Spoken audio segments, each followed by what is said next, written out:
Welcome to Zoe Stories. My mom feminized me, and I embraced it. Liam sat in his room, the soft glow of the lamp casting long shadows over the piles of clothes he had strewn across the bed. He was 17, and for as long as he could remember, he had felt that he was living two separate lives. By day, he was Liam, the typical teenage boy, sports, video games, hanging out with friends, but by night, he transformed into someone else. Someone he didn't fully understand yet, but longed to become. It was a secret he carried alone, hidden behind closed doors. He had always been fascinated by femininity, the soft fabrics, the colors, the delicate nature of everything associated with it. At first, it was innocent, an exploration into his mom's wardrobe while she was at work, trying on her old dresses and heels when he thought no one would notice. But over time, the fascination deepened, and so did the guilt. He had never been taught to embrace his femininity. Society had told him that boys like him were wrong, that dressing up like a girl was something to be ashamed of. And yet, every time he slipped on one of his mom's old dresses or painted his nails in secret, he felt a sense of liberation, as if he was finally being true to himself.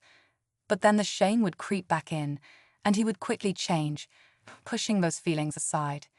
He didn't want to disappoint his mom, didn't want to be seen as strange or weak by the world around him. Claire, his mom, was his rock. A single parent who worked hard to provide for them both, she was everything Liam admired: strong, independent, and loving. But even with that bond, Liam had never found the courage to share his true self with her. He worried about her reaction, about the possibility that she might not understand or, worse, reject him. But things were about to change. It happened on a Saturday afternoon. Claire was home earlier than usual, and Liam was in the midst of experimenting with his mom's makeup kit.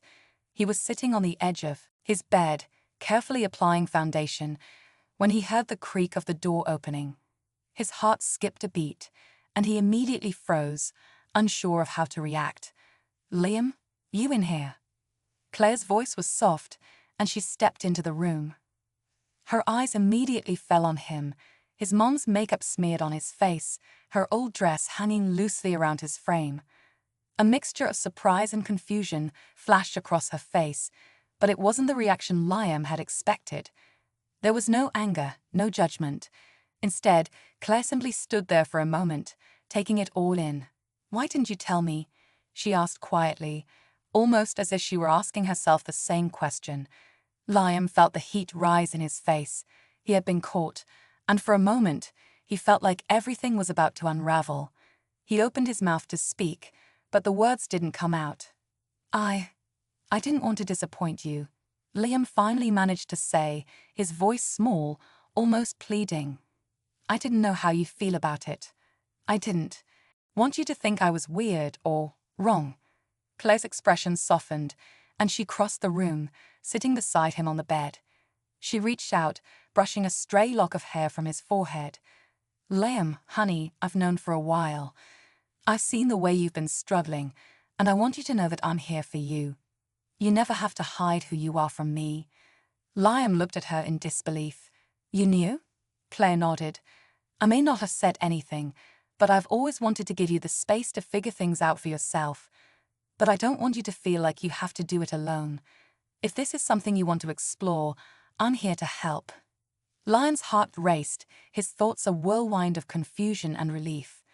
For the first time, he realized that his mom wasn't just tolerating him, she was offering him acceptance. She was giving him the permission he had longed for, to be himself, without fear of rejection. "Are you sure?" Liam asked, his voice barely above a whisper. Claire smiled warmly, her hand resting on his. "I'm sure.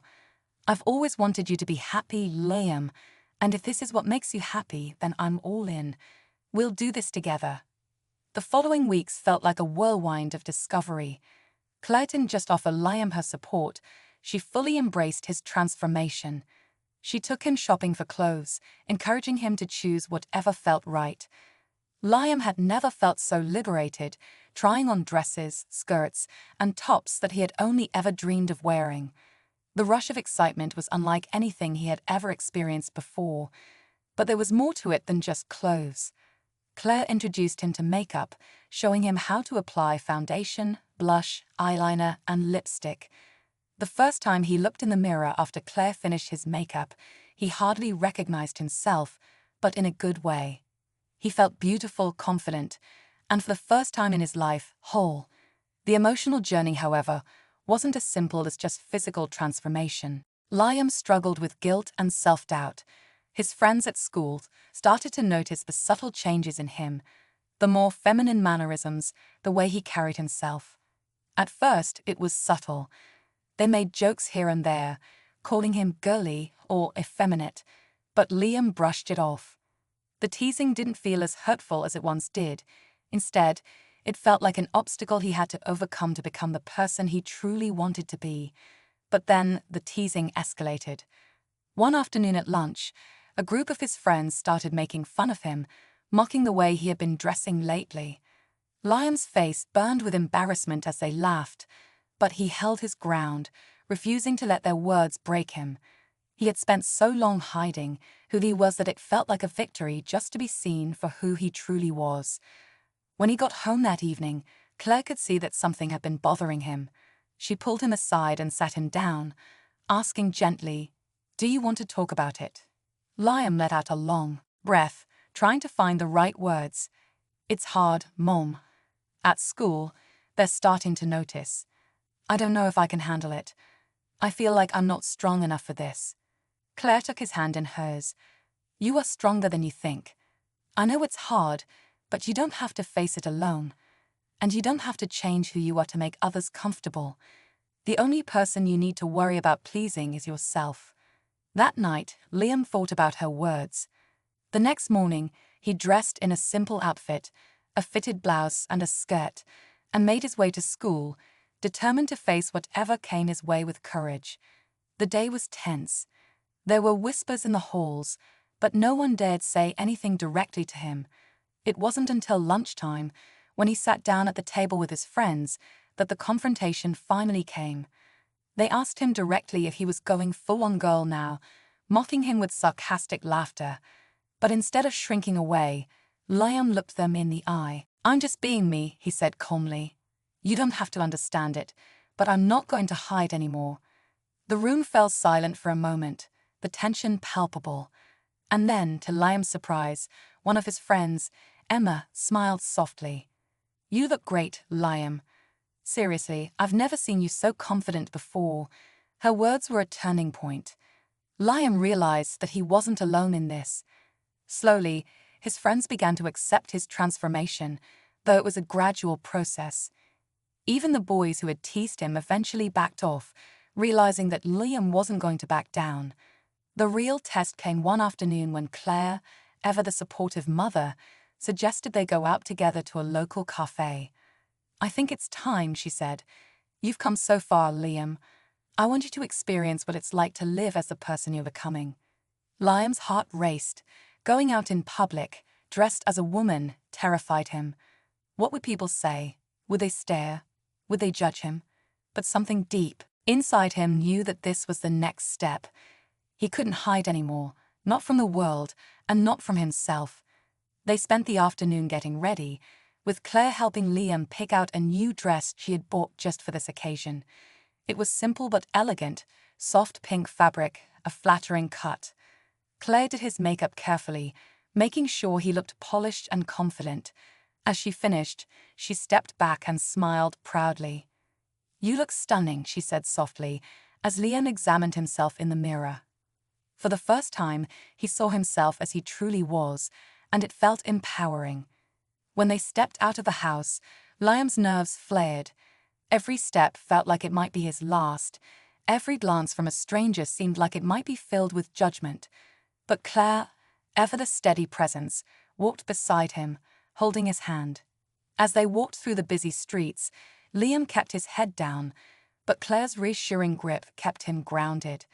And then, as they passed a cafe, a group of teenagers looked up from their table and stared at him.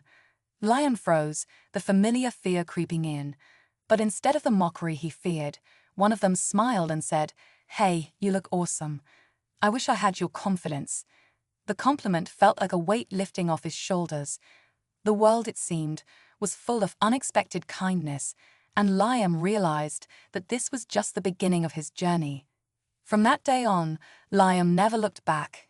He fully embraced his identity, knowing that it was not about what others thought of him, but about what he felt inside. He had found the courage to be himself, and in doing so, he had transformed, not just in the way he looked, but in the way he saw the world and his place in it. His relationship with his mom grew stronger than ever. Claire remained his biggest supporter, helping him navigate the challenges of growing up and embracing his true self. And though there were still struggles ahead, Liam knew one thing for certain: he was no longer afraid to be who he was. Thank you for joining us on another captivating journey through Zoe's stories. Remember to hit that subscribe button and turn on notifications so you never miss a tale. Until next time, keep exploring, keep imagining, and keep believing in the magic of storytelling. See you in the next chapter.